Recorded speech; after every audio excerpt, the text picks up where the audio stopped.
Good evening. The concern among some is that this is a high traffic area in Woodbridge, close to a teen center, and it's simply the wrong place. But the two men who want to open up the gun store say they've already got a federal permit and the experience to make it work. All they want to do is change one little thing. The idea in itself is simple. Allow one property at Selden Plaza to be zoned for retail. But some in Woodbridge take issue with Frank Claus's plan to sell guns. Very frightening to think that this might happen in our community.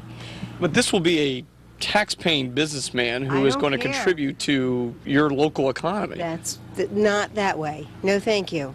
Claus is a retired Hamden police detective. He explained to the board how he'd have 16 cameras on the property, alarm sensors, not to mention the heavy regulation by the Federal Bureau of Alcohol, Tobacco, and Firearms. And a lot of stringent guidelines set up by the federal government we have to adhere to along with the state.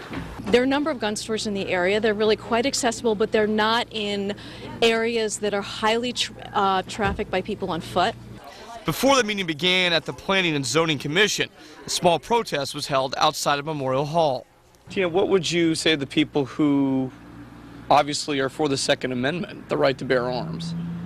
Come on, that was from colonial times. People don't need to bear arms in that way. I know, but not to be argumentative, but it's still the Second Amendment. I mean, so it's still a law in the land that you're allowed to legally purchase a firearm in this community. That may be, but we do not want a gun store in our community. Now, Claus, who's one of the applicants, said he got the blessing of Woodbridge's police chief for this business. Now, there was no vote tonight. The issue will be brought up again next month. And, of course, as always, we'll keep you updated. We're live at News 8 Control. I'm Jamie Muro, News 8.